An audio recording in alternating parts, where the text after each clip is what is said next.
বন্ধুগণ, আল্লাহ রাব্বুল আলামিন রমজান নিয়ে বলছেন, শাহরু রমাদানাল্লাযী উনজিলা ফীহিল কুরআনু হুদাল লিন-নাস ওয়া বায়িনাতিম মিনাল হুদা ওয়াল ফুরকান।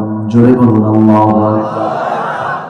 রমজান মাস যাতে নাযিল হয়েছে কোরআন, অর্থাৎ রমজান মাসের পরিচয় মহান রব্বুল আলামিন শুধু কোরআন দিয়ে বেশি দিয়েছেন। কোরআনে আমার বন্ধুগণ আরেকটা আয়াত আছে, ইন্না আনজালনাহু ফি লাইলাতিল কদর। আমি কোরআন নাযিল করেছি কোন রাতে বলেন, আর কোন মাসে বলেন? বলেন বলেন বলেন। রাতটাও রমজানে, আবার মাসটাও রমজান। এই কোরআন নাযিলের কারণে রাতের মর্যাদাও গেছে বেড়ে, মাসের মর্যাদাও গেছে বেড়ে। কিন্তু আমরা মানলে মনে হয় আমাদের দাম বাড়বে না।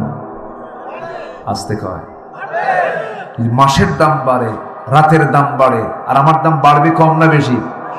বেশি। সারাদিন রোজা রাখে, কোনো টেনশন নাই, বিড়ি কোনো খাওয়া খাবে নাই। সন্ধ্যা ইফতার করার পরে দোকানদারকে বলে, শোন, 2 বার খাই নাই, একসাথে 3 বিড়ি খাবে।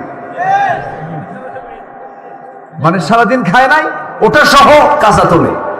আছে না নাই? কেন? যে রোজা আপনাকে নেশা থেকে বাঁচায় না, এটিকে রোজা হলো? বলেন রোজা হলো? কেমনে রোজা হলো? আবার মাহফিল এসে প্রশ্ন করে, হুজুর ফতুয়া জিজ্ঞাসা করে, বিড়ি খাওয়া কি জায়েজ আছে? মানে উনি জায়েজের চেষ্টায় আছেন। বিড়ি খাওয়া কি জায়েজ মনে হয় আপনাদের কাছে? বলেন তো, আসতে বলবেন না, আরো জোরে বলেন, আরো জোরে বলেন।